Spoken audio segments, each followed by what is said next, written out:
Students, पुनः आज नए वीडियो में आपके सामने वॉइस के उदाहरण चल रहे थे। स्टूडेंटों ने वॉइस के उदाहरण पूछे थे, तो मैंने कल भी आपको वॉइस के उदाहरण बताए थे। आज पुनः मैं एक बार वॉइस के उदाहरण बताता हूँ और फिर अगले चैप्टर की आपको वीडियो बना के दूंगा। तो वॉइस में उदाहरण और देख लीजिए। जैसे कोई वाक्य आ जाए, यहाँ आ गया सीला nets sweater, SWEATER, sweaters.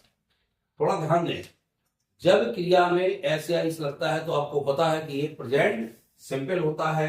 Present simple के बाद आप यहाँ देखेंगे स्वेटर्स लगा है, तो स्वेटर्स को उठाएंगे और सबसे पहले कर्म को क्या बना देंगे, कर्ता तो एस कैपिटल करते हुए हमने यहाँ लिख दिया स्वेटर्स। अब स्वेटर एक तो है नहीं, बहुत सारे स्वेटर हैं।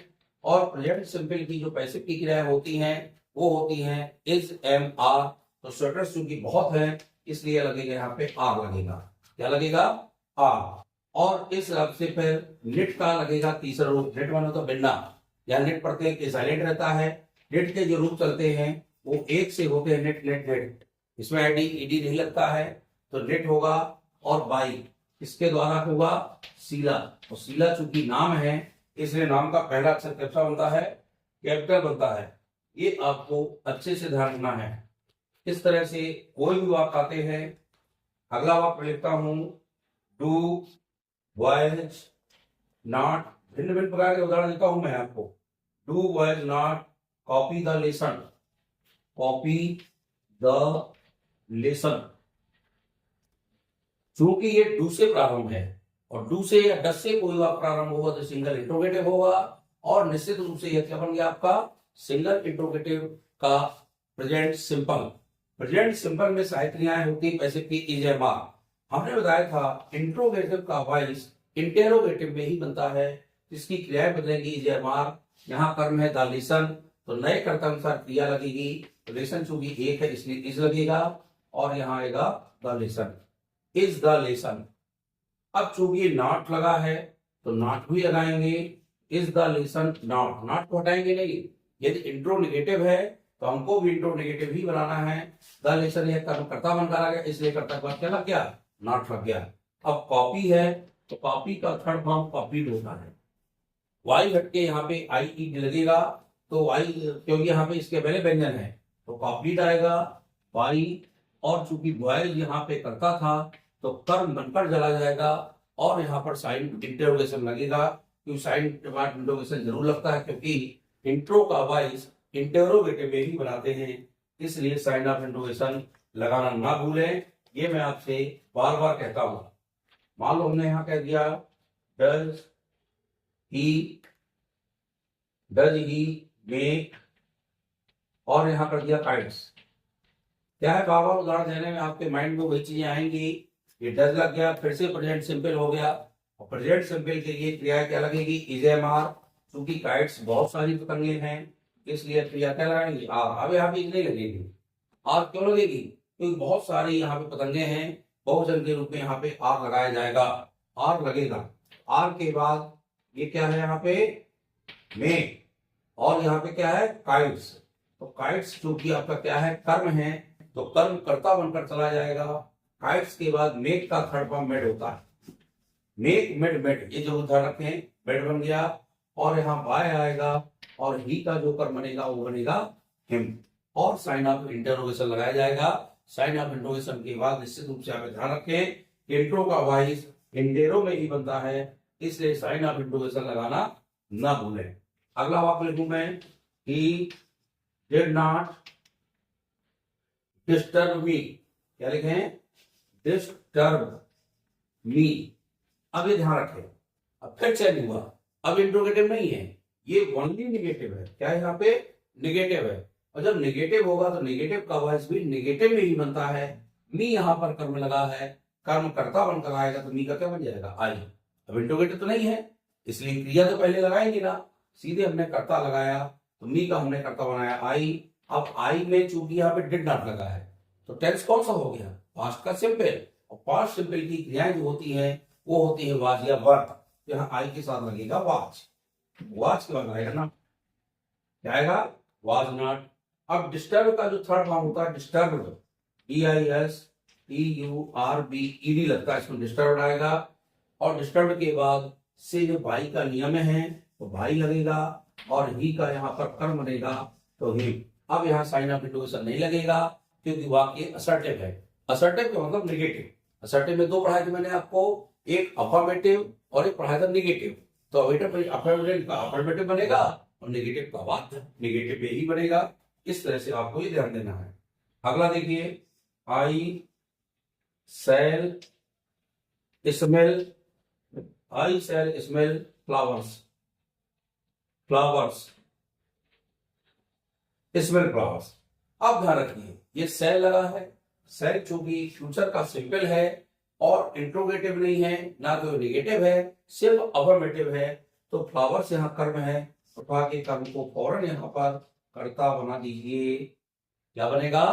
फ्लावर्स बनेगा। फ्लावर्स के बाद चूंकि शैल लगा है, अब ध्यान रखें फ्यूचर सिंपल की क्रियाएं, मैंने फ्यूचर सिंपल में क्या बताया था कि जो शैल होता है इसकी शैल बिल को शैल बी विल बी में बदल देते हैं। किस बदल देते हैं? शैल बी या विल बी। तो चूंकि फ्लावर्स है, फ्लावर्स में तो शैल लगता नहीं है, शैल ओनली फॉर आई और बी में लगता है और किसी में शैल का प्रयोग नहीं होता। तो फ्लावर्स के बाद स्टूडेंट से लगाएंगे विल बी। ये विल बी पैसिव की क्रिया है। फ्यूचर सिंपल की विल बी शैल बी होता है और फ्यूचर कंटिन्यूअस की वॉइस नहीं बनता क्योंकि उसकी सहायक क्रिया नहीं होती है। तो शैल बी हो गया, यहाँ पे विल बी लगाएंगे। स्मेल का स्टूडेंट थर्ड फॉर्म लगाएंगे तो बनेगा स्मेल्ड। क्या होता है? स्मेल सुनना, तो स्मेल्ड आएगा। यहाँ पे वाई लगेगा और आई का जो कर्म है वो कर्म बनकर क्या चला जाएगा? आई का चला जाएगा यहाँ पर मी बन करके। इस तरह से इसका वाक्य आपको तैयार करना है। मैं भिन्न भिन्न प्रकार के इसीलिए वाक्य बता रहा हूँ कि आपको किसी प्रकार की कोई समस्या ना हो। आगे देखेंगे आप, और एक बात बताता हूं मैं आपको, ध्यान दीजिएगा। Tea is being taken by me, tea is being taken by me. यहां मैं इज नहीं कर रहा है, यहां कर रहा हूं वाज, ताकि आपको समस्या ना आए। कर रहे वापस ऐसा लगता है। तो tea was being taken by me. अब ध्यान के बाई लगा है, थर्ड फॉर्म लगा है, बीइंग क्रिया लगी है, हम तुरंत जान गए कि वह पैसिव वॉइस में है। किसमें है?